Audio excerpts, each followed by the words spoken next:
Hey guys, welcome back to my channel. It's Micheline here and I'm back again with another video. So I decided to do this random facts about myself because the last upload that I made was answering assumptions about me, and then a few people contacted me like on private and told me, no, you've never actually done a Q&A or a get to know me video. So instead of me just making a plain old get to know me or like Q&A, for now I decided to do like 20 facts that you didn't know about me. And yeah, so I'm just gonna jump straight to it so that we don't waste any time. If you like this video, please leave a nice thumbs up, leave a nice comment, tell me what you think, and please don't forget to subscribe and hit the notification bell so you can be notified every single time I post a new video. It's crazy to some people, but I love eating ice, like just plain old ice, and like I just like chunking it, like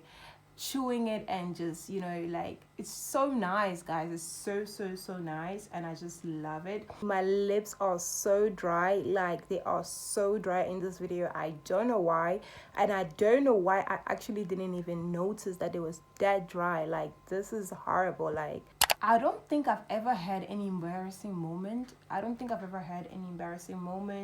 favorite type of art is music.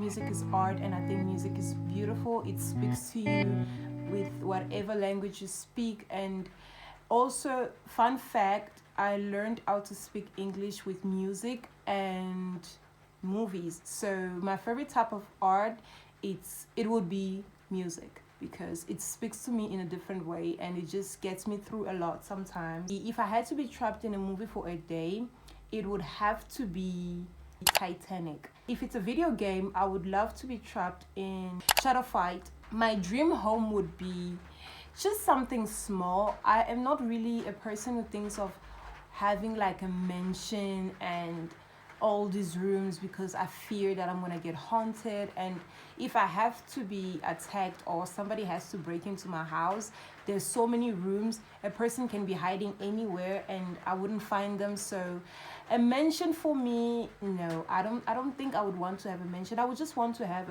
a house where it's maybe like 4 or 5 rooms, quiet but nice place where I can just have some peace of mind my own business, because normally I don't like neighbors. I don't like I like to be a bit, I want my house or my home to have a certain type of isolation in it, but not actually very isolated, because I want to be able to go out and ask for help if I have to be in a crisis. If I have to eat one thing for the rest of my life, it would have to be pasta.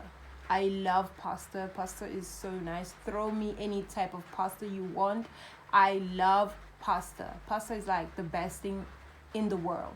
I don't know who created it, but pasta is like the best thing. I love pasta. If I have to keep an animal as a pet, it would be a horse. Why a horse is because I've had a cat, a dog, hamster. I just feel like if I have to have an animal of choice that I've always wanted, it would be a horse, because I love horseback riding and I just love horse in general. They're very sweet animals. So yeah, if I won the lottery, the first thing that I would buy would be a business. I would buy a business that I can make everyday money with, because I think one of the things that people miss is that when you earn money from lottery, it's something that you didn't work for. You didn't give blood, sweat, and tears. So you just end up spending every single amount on random things like a house, a car, and whatnot, right? So the money finishes and then the car runs out of petrol, or the car needs to be fixed, needs to be taken to a garage for fixing. You don't have the money for that. So rather start a business, buy a business, or start your own business and make money from that. So I think I would buy a business or start a business. So I'm not sure what kind of business I would do, but I would make sure that it's a business where I can get income every single day. And there are businesses out there that you can find and you can do that. An accomplishment that I'm most proud of, probably moving out of the house, of my home.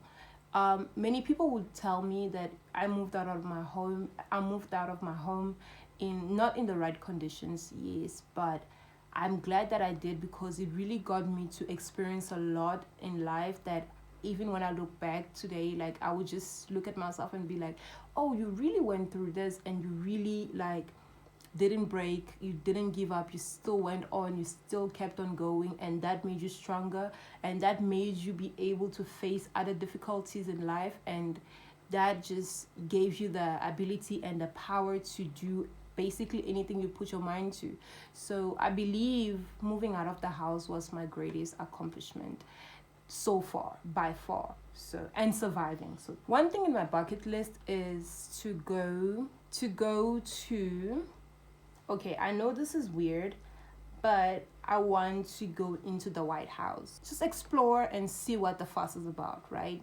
If I could live anywhere in the world, it would probably be London. I don't know how it is, but I would want to live in the I would love to meet Naomi Campbell. I feel like she's so iconic and she's so powerful, and she stands for so many things that I believe in, and I feel like we can just have lunch and I can just ask her so many questions and just, like talk to her, even if it's not for lunch and it's just a meet and greet. If I can do that, I think I would be happy. The people that I grew up with influenced me with not turning a blind eye to red flags. I don't turn a blind eye to red flags at all.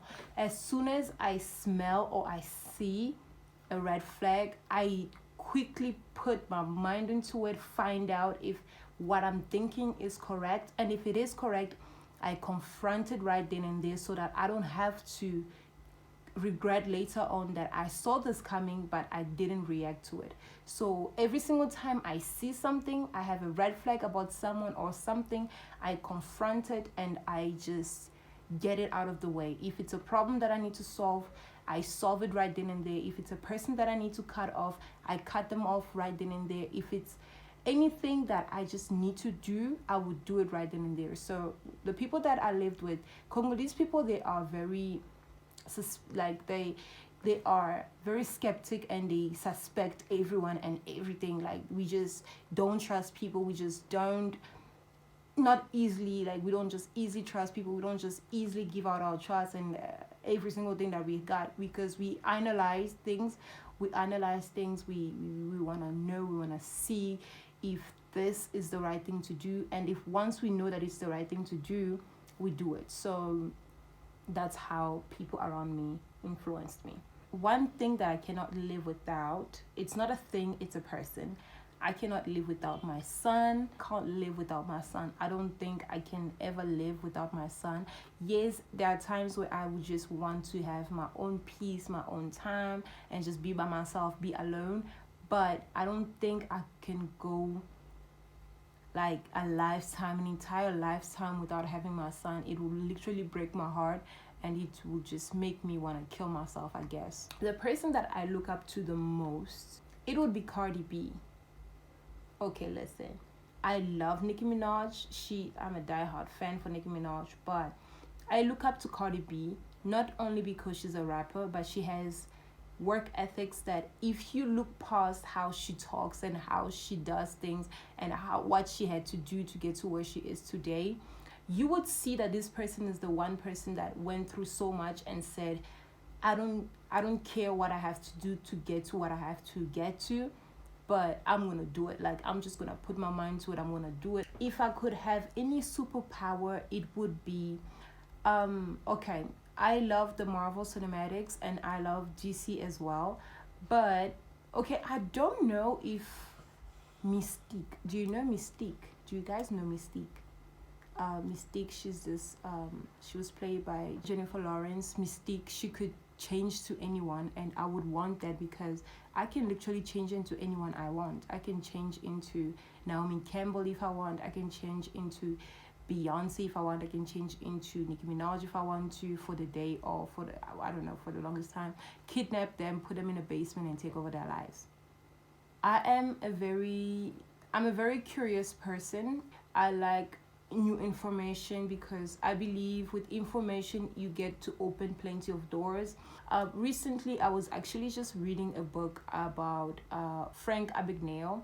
I was reading about him and how many cons and how he was able to con people and how he was able to do so many things. I mean, this guy literally had no qualifications and he was able to fool people into thinking that he was a doctor, a lawyer, and a pilot. He actually practiced those things, and people didn't actually know that until later on they caught up with him. Oh, and last time I said to you guys I was going to show you my cats, and unfortunately my white cat died. My white cat Kitty died, and I only have the one that I got, the new one. But before my cat died, he actually mated with this new cat. So this new cat is pregnant right now and expecting babies. So when my cat gets kittens, only then I will show you, because right now she's very cranky and she just doesn't want anyone to come near her. So once she has kittens and she's ready to like be active and do things, I would show you in another video, I guess. Don't forget to subscribe, hit the notification bell so you can be notified every single time I post a new upload, and I'll see you on the next one. Bye.